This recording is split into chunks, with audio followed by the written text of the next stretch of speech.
बिस्मिल्लाहिर्रहमानिर्रहीम। अस्सलाम वालेकुम नाज़रीन, आप देख रहे हैं मेरा YouTube channel astrologer Mauzam Khan और मैं हूं मौज़म खान। आज हम आपके लिए प्रैक्टिकल एस्ट्रोलॉजी का एक सेशन लेकर आए हैं और एक ऐसे आदमी का जायचा डिस्कस करना चाह रहे हैं जिसका जायचा आपको कई चीज़ें सीखने में बहुत ही ज़्यादा मदद देगा, और एक ऐसा आदमी जिसने अपनी पूरी ज़िंदगी इंसानियत की फ़लाह के लिए गुजार दी। और आज हम डिस्कस कर रहे हैं, जायचा है डॉक्टर जाकिर नाइक। हर आदमी तकरीबन जो इस्लाम से डायरेक्टली कंसर्न्ड है या एंटी इस्लाम है वो भी डॉक्टर जाकिर नाइक को जानता है। इनकी डेट ऑफ बर्थ है 18 अक्टूबर 1965। ये महाराष्ट्र बॉम्बे इंडिया में पैदा हुए। प्लैनेटरी कंडीशन चेक करें। सन इन Libra, Mercury in Scorpio, Mars, Venus and Ketu in Sagittarius, Saturn in Pisces, Jupiter and Moon in Cancer, Gajkesri Yog, Rahu in Gemini exalted। इस जायचे में इसमें जायचे में 7 ऐसे पॉइंट हैं जो हम डिस्कस करेंगे। नंबर 1 कि डॉक्टर साहब हमेशा पहले डॉक्टर थे, मेडिकल डॉक्टर, तो मेडिकल डॉक्टर जो होता है उसे कैसे पढ़ते हैं हॉरोस्कोप में। सेकंड,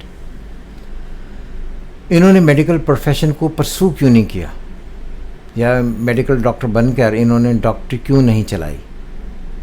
थर्ड, डॉक्टर बनने के लिए क्या प्लैनेटरी कंडीशन होनी चाहिए। नंबर 4, एक आदमी लेक्चरर कैसे बनता है। 5वां, इस इंसान की जो मेमोरी है, मेमोरी की कई एक शक्लें होती हैं, जिसमें एक होती है बेसिक मेमोरी, एक होती है अल्टीमेट मेमोरी। ये कैसे बनती है। 6, कुछ लोग अपनी ज़िंदगी में इज़्ज़त पाते हैं अल्लाह की तरफ से और लोगों की तरफ से। क्या ऐसे योग हैं जिसकी वजह से ये होता है। 7, आदमी अपनी ज़िंदगी में क्यों इतनी शोहरत पा लेता है या इंटरनेशनल फिगर बन जाता है, ये कहाँ से पढ़ते हैं। तो ये आज हमारा आज का टॉपिक है। तो मुलाहिज़ा फरमाएं डॉक्टर साहब का हॉरोस्कोप ये साइड पे बना हुआ है। सबसे पहला क्वेश्चन है कि डॉक्टर बनने के लिए क्या ज़रूरी है, डॉक्टर कैसे बनते हैं, डॉक्टर होता क्या है। अपने आप से क्वेश्चन करें तो आपको लगेगा एक ऐसा आदमी जो इंसानियत की खिदमत करने के लिए, सोशल वर्क करने के लिए पैदा हुआ। वो डॉक्टरों का जिक्र नहीं हो रहा जो पैसे कमाने के लिए बनते हैं, ये वो उन डॉक्टरों की बात है जो सोशल वर्क करने के लिए पैदा हुए हैं। एस्ट्रोलॉजी में 2 मेजर प्लैनेट्स ऐसे हैं जिन्हें बेनिफैक्टर कहा गया है। 1 is Jupiter and 2 is Venus. जब भी आपके जायचे में दोनों प्लैनेट अच्छे हों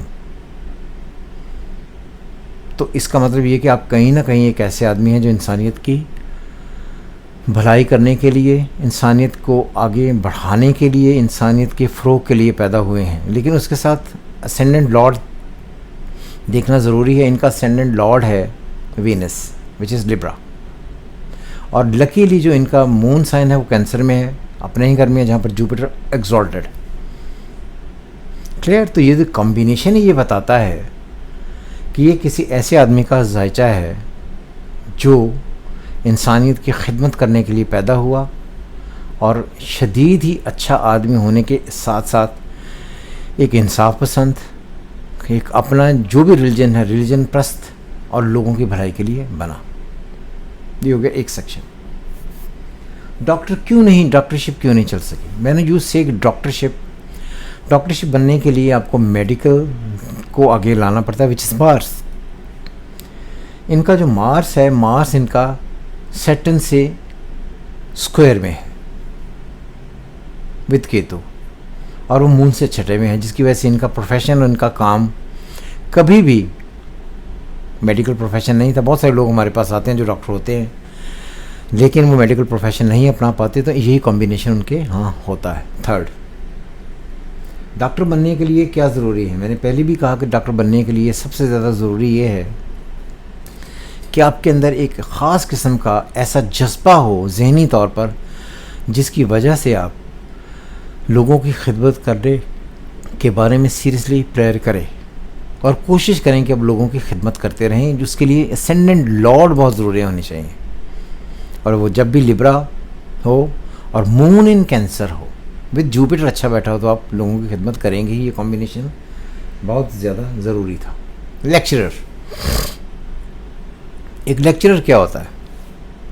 लेक्चरर होता है कम्युनिकेटर, जो अपनी बातें लोगों से कम्युनिकेट करके उनको अकल समझाने की कोशिश करता है या बताता है और लोग उसे सुनते हैं। सुनने का घर होता है तीसरा, थर्ड लॉर्ड। बातें करने का लॉर्ड होता है असेंडेंट लॉर्ड। आप अगर मून साइन देखिए, moon in cancer with Jupiter, कि ये आदमी अपनी वसी मेमोरी के साथ साथ एक्स्ट्रा ऑर्डिनरी नॉलेज लेकर पैदा हुआ है और सोशल वर्क करने के लिए पैदा हुआ है। जब जुपिटर और मून इकट्ठे हों और जुपिटर एक्सॉल्टेड हो तो ये गज केसरी योग बनता है। वो तमाम लोग जो बहुत अच्छे कम्युनिकेटर, राइटर, नेगोशिएटर, स्कॉलर्स, ये सारे के सारे गज केसरी योग लेकर पैदा होते हैं। और ये गज केसरी योग आमतौर पर बनता है पहले और तीसरे घर में। इनका जो है वो 10th हाउस में बना हुआ है।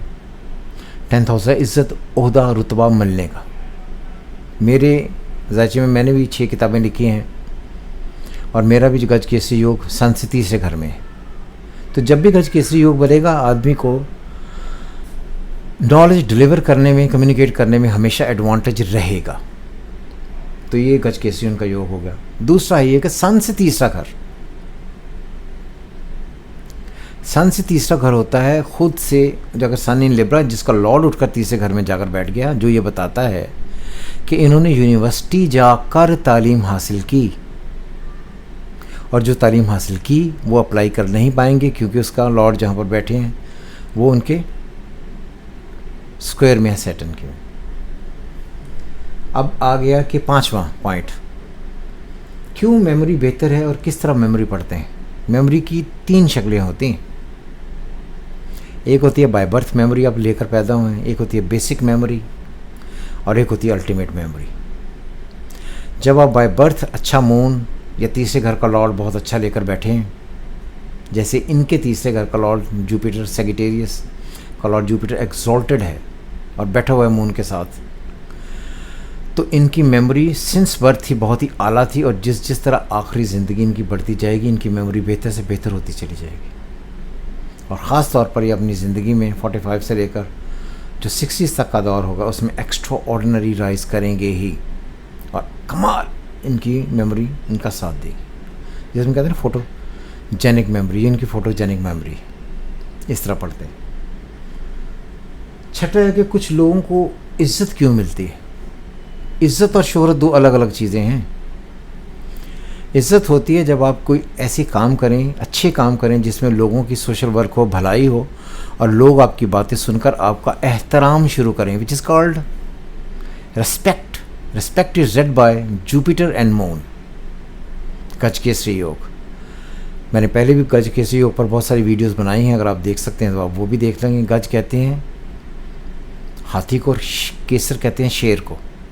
गज केसरी योग ऐसे लोग जो हाथी जैसा वज़न और शेर जैसी पावर लेकर पैदा होते हैं। अगर आप देखें तो दुनिया भर में जितने भी स्कॉलर्स हैं उनमें से इस्लामिक स्कॉलर्स में कहीं ना कहीं डॉक्टर जाकिर नाइक का नाम ज़रूर होगा और ये गज केसरी योग की स्ट्रेंथ है। 7th, शोहरत ऐसी हो जो इंटरनेशनल लेवल पर हो, ये कहाँ से पढ़ी जाती। मैंने बार बार कहा है कि किसी भी एक बड़े आदमी का जो इंटरनेशनली नोन हो, कभी भी उसका जायचा बग़ैर राहु के स्ट्रॉन्ग हुए कभी भी आदमी अपनी ज़िंदगी में इंटरनेशनल फेम नहीं कर सकता। जिसका राहु ज़िंदगी में अच्छा बैठा, इनका राहु जेमिनी में एक्सॉल्टेड बैठा हुआ है, जिसकी वजह से इन्हें हर हाल में इंटरनेशनल फेम मिलनी थी। और ये जो है ये सन से 9th हाउस में है। 9th हाउस होता ही इंटरनेशनल सब्जेक्ट्स का। 9th हाउस होता है इंटरनेशनल रिकग्निशन का। 9th हाउस होता है अल्लाह की रहमत का। 9th हाउस होता है इंटरनेशनल ट्रैवलिंग करने का। 9th हाउस होता है अल्लाह की ख़ास रहमत की वजह से इल्म मिलने का। और जहाँ पर स्पिरिचुअलिटी आती है, ऐसे रिलीजन या ऐसे नॉलेज आते हैं जो छुपे हुए हों, उनको 9th हाउस डील करता है। तो ये था डॉक्टर जाकिर साहब का हॉरोस्कोप। इनकी डिटेल में अगर मैं जाऊँ तो एक पूरा दिन बोलता रहूँ तो ये कम पड़ जाएगा, लेकिन मैंने क्योंकि ये चैनल मजमूई तौर पर एस्ट्रोलॉजी सिखाने के लिए है, तो मैंने बड़े दिनों के बाद आज एक ऐसी वीडियो बनाई है जो आपको एस्ट्रोलॉजी के साथ ऐसे पॉइंट सिखा देगी जो लोग आपको कभी भी टीवी पर डिस्कस करते हुए नज़र नहीं आएंगे। सो एस्ट्रोलॉजी सीखें, खुश रहें। खुदा हाफिज़। पाकिस्तान जिंदाबाद।